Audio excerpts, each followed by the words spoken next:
रोज एक नई कहानी देखने के लिए चैनल को सब्सक्राइब करें और बेल आइकन दबाना ना भूलें।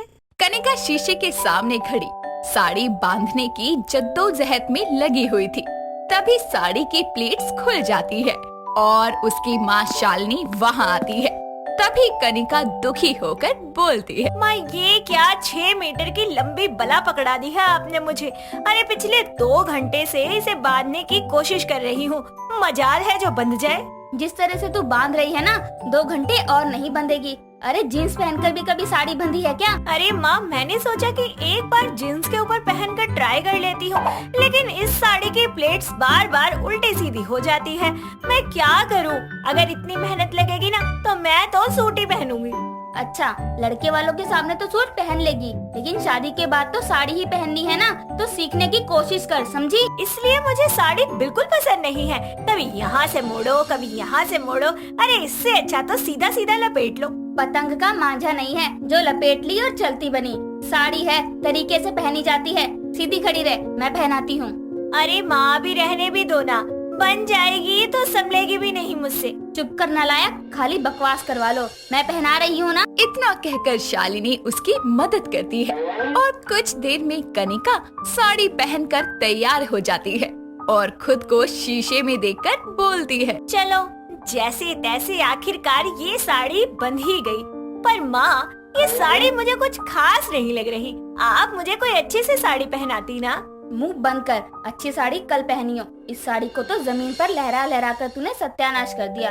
हाय राम, तेरे चक्कर में तो मैं मार्केट जाना भूल गई। कल के लिए सब्जियां भी तो लानी है। इतना कहकर वो जल्दी में बाजार जाने के लिए निकल जाती है।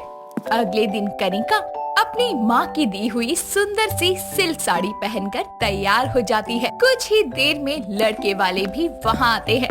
तभी साड़ी संभालती हुई कनिका उनके सामने आती है, जिसे देखकर सामने बैठा मानव एक टक बस उसे देखता रह जाता है। लेकिन कनिका की नजर तो उसकी बगल में बैठी उसकी माँ की साड़ी पर टिक जाती है, जिसे देखकर उसकी आंखें चमक जाती है। और तभी शालिनी बोलती है, बहन जी, यह है मेरी बेटी कनिका, बीए पास है और बहुत समझदार भी है। कनिका बेटा चाय दे सबको। तभी कनिका एक कप में चाय डालकर मानव की माँ वैजंती को देती है। तभी थोड़ी सी चाय उसकी साड़ी पर गिर जाती है। तभी वैजंती एकदम से बोलती है, हाय हाय, मेरी इतने महंगे कांजीवरम साड़ी पर दाग लग गया। कांजीवरम? अपने नाम की तरह कितनी खूबसूरत है ये साड़ी। माफ कीजिए, मेरी गलती की वजह से हो गया। कोई बात नहीं, वो ये साड़ी पिताजी की आखिरी निशानी है ना, तो माँ कोई नहीं, हल्का सा दाग है, साफ हो जाएगा। हाँ सही कह रहा है तू। तो बताओ कनिका, तुम्हें मेरा मानव पसंद है या नहीं? जी मुझे ये रिश्ता मंजूर है। वैसे आपने जो साड़ी पहनी है ना, ये मुझे बहुत पसंद आई। उसकी इस बात को सभी मजाक में लेकर हंसने लगते हैं और रिश्ता पक्का होने की खुशी में सभी एक दूसरे का मुंह मीठा करवाते हैं। समय बीतता है, दोनों परिवार वाले शादी की तैयारियों में जुट जाते हैं। अपनी सास की कांजीवरम साड़ी देखकर कनिका ऑनलाइन कांजीवरम साड़ी के डिजाइन देखने लगती है। तभी उसकी माँ वहाँ आकर बोलती है, अरे ओ, तू अब तक फोन में घुसी पड़ी है। अरे अपने शादी का लहंगा लेने नहीं जाना क्या तुझे? जाकर तैयार हो जा, तेरी सास ने 2 बजे तुझे पुराने वाले मार्केट में आने को कहा है। माँ वैसे शादी में लहंगा पहनना जरूरी है क्या? मैं शादी में लहंगा नहीं पहनना चाहती। अब दुल्हन शादी में लहंगा नहीं तो क्या धोती कुर्ता पहनेगी? क्या बकवास करने बैठी है? तैयार हो जा। छोड़ो, आपसे क्या ही बोलना, मैं अपनी होने वाली सास से बोलूंगी। वैसे भी कपड़े तो वही दिलाने वाली है। जिसके बाद वो तैयार होकर मार्केट पहुँचती है, जहाँ मानव और वैजंती पहले से ही आए हुए होते हैं। और तभी वैजंती बोलती है, अरे आ गई तू। देख, ये यहाँ की सबसे मशहूर और डिजाइनर लहंगे की शॉप है। तेरी शादी का जोड़ा हम यहीं से लेंगे। पर मुझे लहंगा नहीं चाहिए।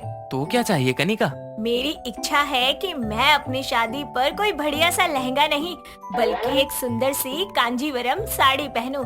देखिए ना, सारी दुल्हन ही तो लहंगा पहनती है अपनी शादी में, लेकिन मैं अपनी शादी में कुछ हटके दिखना चाहती हूँ, इसलिए मुझे साड़ी पहननी है, और वो भी कांजीवरम। क्या बात है, वैसे तुमने काफी अच्छा सोचा है। चलो फिर हम साड़ियों की शॉप में ही चलते हैं। चले माँ? हाँ हाँ चलो। ये ऐसी खर्चीली इच्छा है इसकी। अरे कांजीवरम साड़ी कितनी महंगी होती है, कोई अंदाजा भी है इसे? शादी का सवाल है, अब मना भी नहीं कर सकती। जिसके बाद तीनों एक बड़ी साड़ियों की शॉप में जाते हैं। कनिका वहाँ अलग अलग पैटर्न्स की कांजीवरम साड़ियाँ देखती है। तभी वैजंती उसे बोलती है, सुन बहू, देख साड़ी तो तुझे शादी के बाद हमेशा पहननी ही है, तो अपनी शादी के लिए कोई लहंगा ही ले लेना। नहीं, मुझे कांजीवरम साड़ी पहनने का बहुत शौक है और मैं अपनी शादी में अपना ये शौक पूरा करूंगी। देखिए ना, मैंने 5 कांजीवरम साड़ियाँ पसंद की है। 5 क्यों? शादी में तो एक ही लगेगी ना। अरे अब इतनी बड़ी दुकान में आकर एक साड़ी लेते हुए अच्छा थोड़ी ना लगता है, इसीलिए मैंने 5 साड़ियाँ पसंद कर ली हैं। भैया आप इन सबको पैक कर दीजिए। इस तरह कनिका वो 5 साड़ियाँ लेकर ही मानती है, जिसका 2 लाख का बिल देखकर वैजंती के तोते उड़ जाते हैं। समय बीतता है और शादी का दिन आता है। कनिका लाल रंग और गोल्डन बॉर्डर वाली कांजीवरम साड़ी में कमरबंद बांधे और बालों में गजरा लगाए बहुत सुंदर लग रही होती है। जिसके बाद सारे रीति रिवाजों के साथ कनिका और मानव की शादी हो जाती है और गृह प्रवेश के समय कनिका अपने ससुराल में आती है। अपनी मुंह दिखाई की रस्म के लिए भी वो कांजीवरम साड़ी पहनकर ही तैयार होती है। तभी उसकी सास बोलती है, अरे बहू, पड़ोसने तुझे देखने आ रही है, तेरी इस कांजीवरम साड़ी को नहीं और इतनी महंगी साड़ी पहनने की क्या जरूरत है? सासू माँ, आपने ही तो कहा था कि कोई अच्छी सी साड़ी पहनना। अब कांजीवरम से अच्छी साड़ी कौन सी होती है? देखिए ना, इसके पल्लू पर कितनी प्यारी बूटियाँ हैं। अरे बहू, बूटे नहीं, पैसे सुंदर लग रहे हैं। इतनी महंगी जो है, चल अब तैयार हो गई तो नीचे आ जा। जिसके बाद कनिका की मुंह दिखाई की रस्म शुरू होती है, जिसमें सब कनिका के रूप के साथ साथ उसकी पहनी कांजीवरम साड़ी की भी खूब तारीफ करते हैं। ऐसे ही समय बीतता है। वैसे तो शादी के बाद भी ज्यादातर कनिका सूट ही पहना करती, लेकिन जब साड़ी पहनती तो सिर्फ कांजीवरम ही पहनती। तभी एक दिन वो अपनी सास से बोलती है, सासू माँ, मुझे कुछ पैसे चाहिए, दीजिए ना, शॉपिंग पर जाना है। जो चीज ज्यादा पहनती नहीं उसकी शॉपिंग क्यों करनी है तुझे? सासू माँ ज्यादा नहीं पहनती, पर कभी कभी पहनने के लिए तो चाहिए ना साड़ी। ठीक है, जा तैयार हो जा, मैं भी तेरे साथ चलती हूँ। उसके कहते ही कनिका कांजीवरम साड़ी पहने तैयार होकर उसके सामने आकर बोलती है, चलिए सासू माँ। क्या चलिए? हम शॉपिंग करने जा रहे हैं, बारात में नाचने नहीं। बहू, तेरे दिमाग में लोचा है क्या? मतलब वैसे तो साड़ी जल्दी पहनती नहीं, और जब पहनती है तो ये कांजीवरम साड़ी लटकाए निकल पड़ती है। अरे तुझे नहीं पता तो मैं बता देती हूँ ना, कांजीवरम के अलावा भी सूती, सिल्क, जॉर्जेट, नेट, बनारसी जैसी बतेरी साड़ियाँ होती है, कभी उन्हें भी पहन ले। होती होगी, मुझे क्या करना? हाँ हाँ, क्या ही करना, क्योंकि मेरी बहू तो कांजीवरम साड़ियों की शौकीन है और तुझे शॉपिंग भी उन्हीं की करनी होगी। बिल्कुल सासू माँ, मुझे कांजीवरम साड़ियों के पैटर्न्स, कारीगरी, कलर और उनका वो जो कॉम्बिनेशन होता है ना, वो बहुत ही ज्यादा पसंद है। I just love Kanjeevaram saris. ये तो ऐसे मानने से रही, कुछ तो करना ही होगा। ठीक है, तुझे कांजीवरम साड़ियों की शॉपिंग में बस एक शर्त पर करने दूंगी, अब से तू हमेशा साड़ियाँ ही पहनेगी और सूट पहनना बिल्कुल बंद कर देगी। हाँ हाँ, क्यों नहीं, इसमें कौन सी बड़ी बात है। कनिका वैजंती की बात मान लेती है। जिसके बाद दोनों शॉपिंग करके साड़ियाँ ले आती है, क्योंकि कनिका सारी साड़ियाँ कांजीवरम ही लाई होती है। इसीलिए वो महंगी साड़ी पहनकर कामकाज करने लगती है, जिससे उसकी साड़ी पर कभी तेल तो कभी हल्दी के दाग लग जाते हैं, जिससे उसकी इतनी महंगी साड़ी बर्बाद हो जाती है। एक बार तो वो बाकी कपड़ों के साथ अपनी 2-3 साड़ियों को सर्फ के पानी में डालकर धो देती है और आकर देखती है तो बाकी कपड़ों के रंग से उसकी साड़ियाँ भी खराब हो जाती है। तभी उसकी सास बोलती है, हाय राम, आज फिर नई और इतनी महंगी साड़ी का सत्यानाश कर डाला तूने। अरे पैसे क्या पेड़ पर लगते हैं? मैं क्या करूँ सासू माँ, अब साड़ी पहनकर काम करेंगे तो उसमें कोई ना कोई दाग तो लग ही जाएगा। देख बहू, कांजीवरम साड़ियाँ रोज के पहनने के लिए नहीं होती। इतनी महंगी साड़ियाँ किसी खास मौके या तीज त्योहारों पर ही पहनी जाती है। मुझे तेरे कांजीवरम साड़ियाँ पहनने से दिक्कत नहीं है, पर हमेशा इन्हें पहनना तो ठीक नहीं। सही कह रही हैं आप सासू माँ, मेरे शौक के चक्कर में मैंने अपनी 4 साड़ियों को खराब कर लिया। अब से मैं कांजीवरम साड़ियाँ कभी कभार ही डालूंगी। इस तरह कनिका कांजीवरम साड़ियों के साथ साथ बाकी तरह की साड़ियाँ पहनना भी शुरू करती है। इमली फ्रिज में से इमली की चटनी निकाल कर दही बड़े में डाल रही होती है कि तभी उसकी प्रेग्नेंट ननंद ऐश्वर्या वहाँ आती है और इमली से बोलती है, भाभी इमली रखी है क्या? क्यों दीदी, आपका फिर से इमली खाने का मन कर रहा है ना? बताओ ना भाभी, कहाँ रखी है प्लीज, मेरा जी मचल रहा है, मुझे बहुत खाने का मन कर रहा है। अरे फ्रिज में रखी है, ले लो। ऐश्वर्या जल्दी से फ्रिज से निकलकर इमली की चटनी खाने लगती है और चटकारे लेते हुए बोलती है, भाभी आपको पता है ना, इस टाइम पर जितना मजा इमली खाने में आता है उतना ना किसी और चीज खाने में नहीं आता। पता नहीं दीदी, लेकिन इमली को देखते ही ना मेरे दांत खट्टे हो जाते हैं, मिची मिची होने लगती है दिल में। कोई बात नहीं भाभी, जब आप प्रेग्नेंट होंगी ना तब आपके दांत भी खट्टे नहीं होंगे। ऐश्वर्या मजाक करके वहाँ से चली जाती है। ऐसे ही एक दिन इमली की सास तारा सांभर बनाने के लिए किचन में जाकर फ्रिज में से इमली निकालने के लिए फ्रिज खोलती है तो वो देखती है कि फ्रिज की सारी इमली तो गायब है। वो जल्दी से अपनी बहू को रसोई में बुलाती है और उससे बोलती है, बहू, अभी कुछ दिन पहले मैं घर में इमली लेकर आई थी, पता नहीं मैंने कहाँ रख दी, तूने देखा क्या? आप रुकिए माँ जी, मैं देखती हूँ, यहीं कहीं रखा होगा। इमली और तारा किचन में से इमली देखते हैं, लेकिन उन्हें कहीं पर भी इमली नहीं मिलती, जिस पर इमली अपनी सास से कहती है, माँ जी, मुझे लगता है सारी इमली ना दीदी खा गई।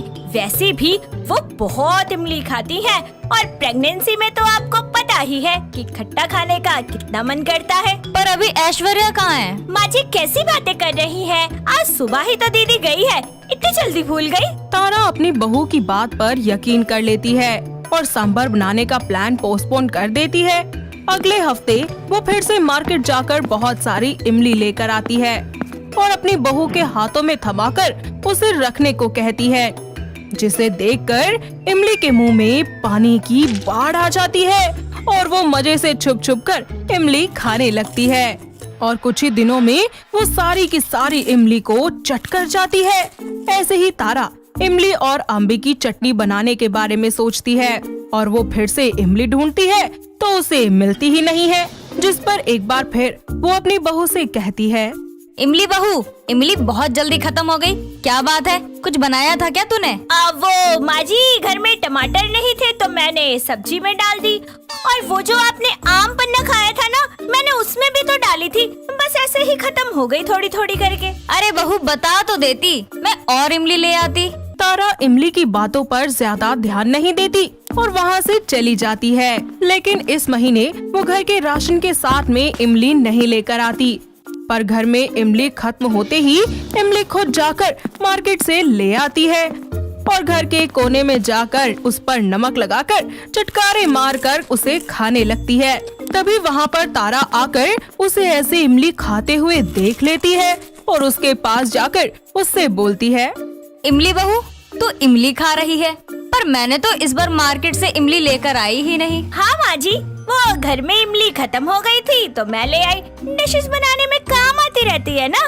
वो सब तो ठीक है बहू, पर तू इमली क्यों खा रही है? लेते टाइम चेक नहीं किया था क्या? नहीं, मैंने तो चेक किया था, वैसे ही बस थोड़ा सा मन कर गया तो मैंने खा ली। चल कोई बात नहीं, ठीक है, पर अब कभी मार्केट से इमली लेगी तो पैकेट वाली ही लेना, क्योंकि उसकी गुणवत्ता काफी अच्छी होती है। तारा इमली को सामान की सही जानकारी देकर वहाँ से चली जाती है और इमली भी इमली खाते हुए खाना बनाकर अपने पति सूरज और सास तारा को दे देती है। सभी खाना खाकर सोने के लिए अपने अपने कमरों में चले जाते हैं, पर इमली रसोई में जाकर फ्रिज से इमली निकालकर अपने रूम की छोटी सी लाइट, जिसमें बिल्कुल कम रोशनी होती है, उसे जलाकर अपने कमरे की खिड़की के पास खड़ी होकर चांद को देखते हुए इमली के मजे लेने लगती है। और अगली सुबह उठते ही फिर से बिना फ्रेश हुए वो इमली खाना शुरू कर देती है। पर तारा उसे ऐसे देख लेती है और फिर बोलती है, बहू, मुझे ना अच्छे से पता है कि इमली जो घर में खत्म होती है ना, इसमें तेरा ही काम है, क्योंकि मैंने कई बार तुझे देखा है इमली खाते हुए। नहीं माँ जी, वो तो बस मन कर रहा था, इसीलिए मैंने थोड़ी सी खा ली। अब नहीं खाऊंगी। खाने के लिए मना नहीं है बहू, पर इस तरह सुबह सुबह उठते ही बिना फ्रेश हुए यूं इमली खाना, अरे ऐसा तो बच्चे भी नहीं करते। इमली अपनी सास के सामने शर्मिंदा हो जाती है और इमली खाना छोड़कर बल्कि तैयार होने के लिए चली जाती है। सूरज के ऑफिस जाने के बाद इमली घर का सारा काम खत्म करके अपनी सास के साथ टीवी देखने लगती है। तभी ऐश्वर्या के ससुराल से उसके पति विशाल का फोन आता है और वो बोलता है, सासू माँ आप नानी बन गई हैं, हमारे घर में लक्ष्मी आई है। क्या? अरे ये तो बहुत खुशी की बात है, मैं बस अभी आ रही हूँ। इतना सब बोलकर तारा फोन रख देती है और अपनी बहू पर घर की सारी जिम्मेदारियां छोड़कर अपनी बेटी ऐश्वर्या के पास हॉस्पिटल चली जाती है, जहां ऐश्वर्या पहले से ही एडमिट होती है। तारा अपनी बेटी से मिलकर रात को घर आती है, जहां वो देखती है कि घर का दरवाजा खुला हुआ है और इमली आराम से घूम घूम कर इमली खा रही है और खुद से बोलती है, इमली को इमली खाना कब से इतना पसंद हो गया और कुछ दिनों से मन करता है कि बस खाना पीना छोड़कर इमली ही खाती रहूं। ये सब देखकर तारा को इमली पर बहुत गुस्सा आता है और वो इमली के हाथों से इमली लेकर उससे बोलती है, अरे इमली खाने में इतनी मदहोश हो गई महारानी कि घर का दरवाजा बंद नहीं किया। अगर कोई आ जाता या फिर कोई ऊंच नीच हो जाती तो हम क्या करते? अरे कोई जिम्मेदारी नहीं है क्या तेरी? तारा का ऐसे पहली बार गुस्सा देखकर इमली बहुत डर जाती है और वो अपनी सास से कुछ कह पाती, लेकिन उससे पहले ही चक्कर खाकर वो जमीन पर गिर जाती है। अपनी बहू को बेहोश देखकर तारा भी थोड़ी डर जाती है और अपने फैमिली डॉक्टर को फोन करके घर बुलाती है और डॉक्टर मीरा जल्दी से तारा के घर आकर इमली की नब्ज चेक करके मुस्कुराते हुए बोलती है, तारा जी घबराने वाली कोई बात नहीं है और अब आप पहले मेरा और फिर बाकी सभी का मुंह मीठा करवाइए। मुंह मीठा है? हाँ माँ जी, क्योंकि आपकी बहू प्रेग्नेंट है। क्या मेरी बहू प्रेग्नेंट है? हे भगवान, अरे एक ही दिन में मुझे दो खुशियाँ मिल गई। जीती रहे मेरी बहू, जीती रहे, भगवान तुझे बहुत सारी खुशियाँ दे। रुक मैं अभी आती हूँ। तारा इतना बोलकर मंदिर में जाती है और भगवान को प्रसाद चढ़ाकर उनका शुक्रिया करती है। तो वहीं मीरा को उसकी फीस के साथ साथ मिठाई देकर जाने देती है और अपनी बहू के पास जाकर उससे कहती है, बहू तो प्रेग्नेंट है, तूने मुझे पहले क्यों नहीं बताया? माँ जी मुझे तो खुद ही पता नहीं था, मैंने ध्यान ही नहीं दिया। I am sorry. अरे बहू, इसमें सॉरी बोलने वाली कौन सी बात है? और वैसे भी तूने तो मुझे दुनिया की सारी खुशियाँ दी है। तेरा इमली खाने का मन करता है ना, तो ले तू खूब सारी इमलियाँ खा। इतना सब बोलकर वो अपनी बहू को गले से लगा लेती है, जिसके बाद अब इमली जितना मन करता और जब मन करता उतनी इमली खा लिया करती। ऐसे ही कुछ महीने बीत जाते हैं और इमली एक बहुत ही प्यारे से बेटे को जन्म देती है और उनके घर में खुशियों की बहार छा जाती है। तो दोस्तों, कैसी लगी आपको हमारी ये इमली खाने वाली बहू की कहानी? क्या आपके घर के आसपास भी है कोई ऐसी बहू जिसे इमली खाने का इतना ज्यादा शौक हो? अगर हाँ तो उन्हें ये वीडियो दिखाइए और हमें कमेंट करके बताइए। दोस्तों, अगर आपको ये कहानी पसंद आई तो इसे लाइक करें, शेयर करें और कमेंट करके बताएं कि कहानी में आपको सबसे अच्छा क्या लगा।